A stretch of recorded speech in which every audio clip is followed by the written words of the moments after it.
I called the DMV the other day for an appointment. It was long overdue. I have been driving with an expired license since April. But what can you do, right? What can you do? All the rules have been waived for this time that we're living in. So I called them up. They weren't even shocked at all. They said, all right, let's get an appointment on the calendar for you. And I said, there's something else I'd like to do too. I'd like to get some of those fancy new license plates. Have you seen the new New York plates? They're beautiful. And I said, my license plate looks kind of crummy. I'll get a new one. And she said, is your registration due? And I said, no, not till next year. And she said, well, then don't do it because you'll pay for a vanity plate fee and it's free next year. So just wait until it's your turn and then you'll get that license plate anyway. And I was so grateful for that kind tip. So I got a little tricked into feeling comfortable. And so then I said, now about the license I'm getting, I don't know if I should, how they have the real one and then they've got the enhanced one. What should I get? And all of a sudden the tone changed. Sir, this is not a consultation. I am booking your appointment right now. That question is for the consultation. Now, what time do you want on Thursday? And I realized my mistake right away, but I felt like I had walked right into a pricker bush.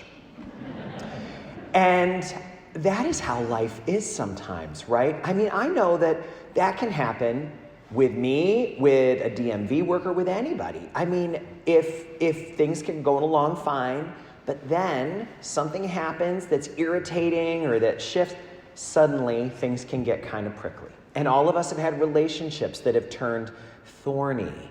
All of us have experienced what it's like to have life be a rocky road, especially since March. And these are all the images God is using. Rocky, thorny, prickly, pounded down. And those are images that we understand well.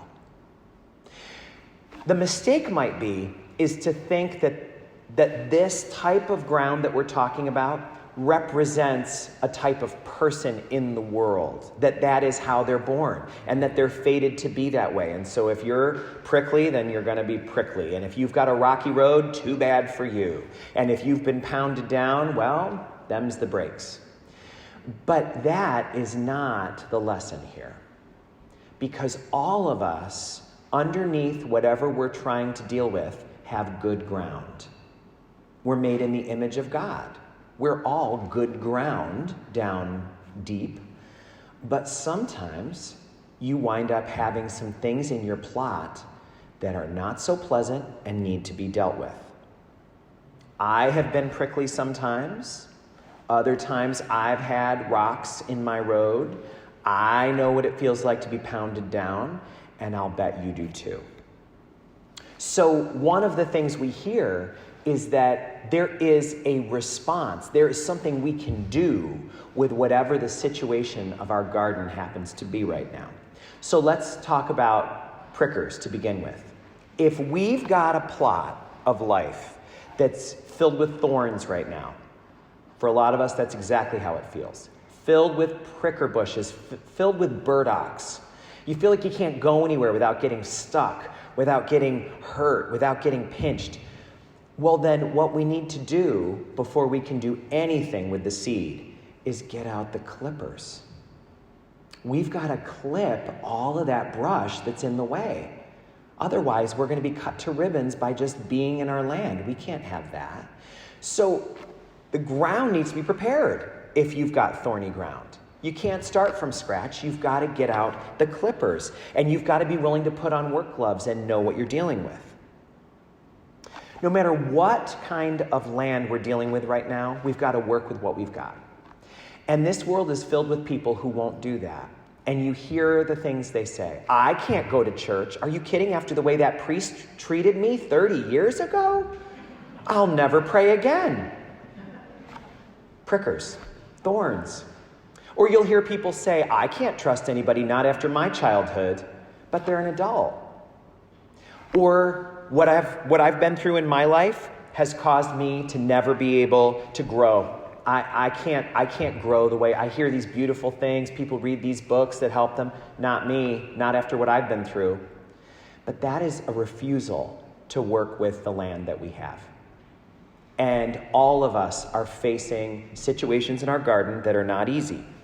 And what we're hearing is God is raining down opportunities on all of us. God is raining down the word, the inspiration, the wisdom of the scriptures. It will always be there raining down on us. But we have to be able to use it. And preparing our ground is how we do that. I'm not a gardener, but gardeners tell me that any kind of land you've got can be worked with. You first just have to assess it and find out what it's capable of growing. Wisdom of the scriptures. Well. So, an example might be if you've got clay soil that has, real wetness to it. You've got to grow things that can thrive there. I know in Catskill, there's a whole section of that town that has all sandy soil. It's kind of a surprise. But that's what the gardeners have to work with. If you're living over here in Queens on granite, you're going to have a whole different plot to work with. And that is what we are called to do. Because there are a lot of us who have wanted to plant sunflowers and ignored the fact that we have a shady yard. And so then we cry all the time because our sunflowers aren't growing. When meanwhile, we could have beautiful hosta. And the proof that you can grow something anywhere is the fact that there are cacti and wildflowers in the desert. That's how we know that any plot of land can grow. So it feels like we need to take a look at what are the approaches that are needed for my plot. And let's talk about rocky land. How about the rocks? We can think of people in our lives who've had that situation. I know that my dad had a big garden, and he didn't garden for pleasure. He would have loved it, but he was too busy at that time in life when we were kids. He did it for food. We had tomatoes and cucumbers. We had rhubarb, and we had corn on the cob. It feels like every night of the summer. But it was a pain to deal with because it was filled with rocks. And so he would start the spring with his tiller. And always on the first day it would break. Because of the rocks. The rocks would break the tiller. And then he would have to fill a wheelbarrow with rocks and take it to the hedgerow and pile them and go back and forth. And I feel guilty admitting that I only knew that was going on because I could see his head out of the window going like this. I was watching cartoons most of the time. But that's what had to be done because he wanted to eat the corn on the cob. And it's worth it. It's worth it. The rocks in our lives are the bum deals we've gotten, the bad relationships, the money problems, the unfair boss. But they have to be dealt with. We have to get the spiritual wheelbarrow. We have to cart them off one by one. And we have to be willing then to work with the land we've got.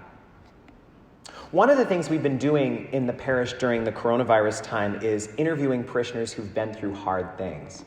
And then we've put it on the YouTube channel, but also we've used it for an actual podcast on Apple Podcasts. And if you've listened to these, they're just remarkable. There are people here right now who've been interviewed.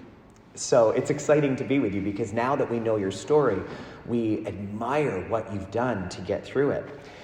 The one this week is wonderful.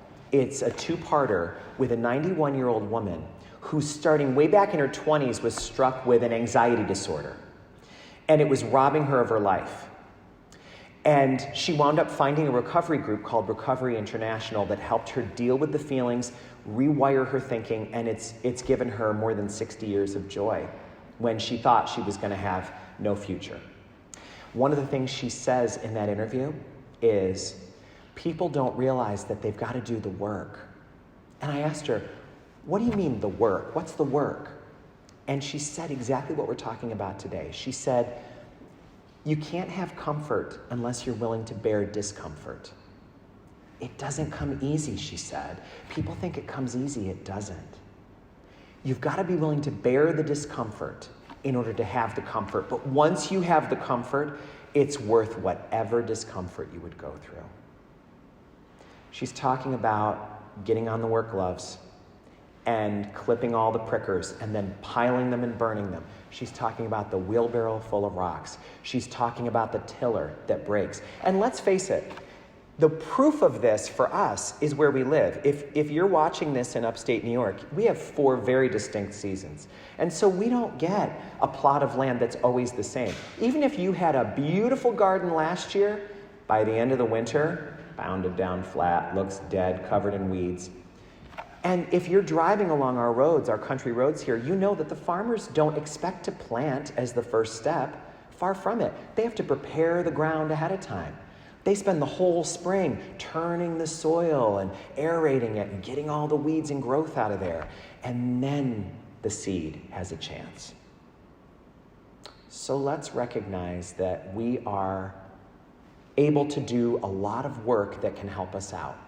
And we were never expected to do it all. God has a plan. And it's that incredible word that rains down on us like rain, that showers us like dew, the seed that goes everywhere, on every kind of ground. So let's be willing to get out our tiller and our shears and our work gloves so that we can have the kind of ground that can take that word in and the kind of harvest that we've been praying for.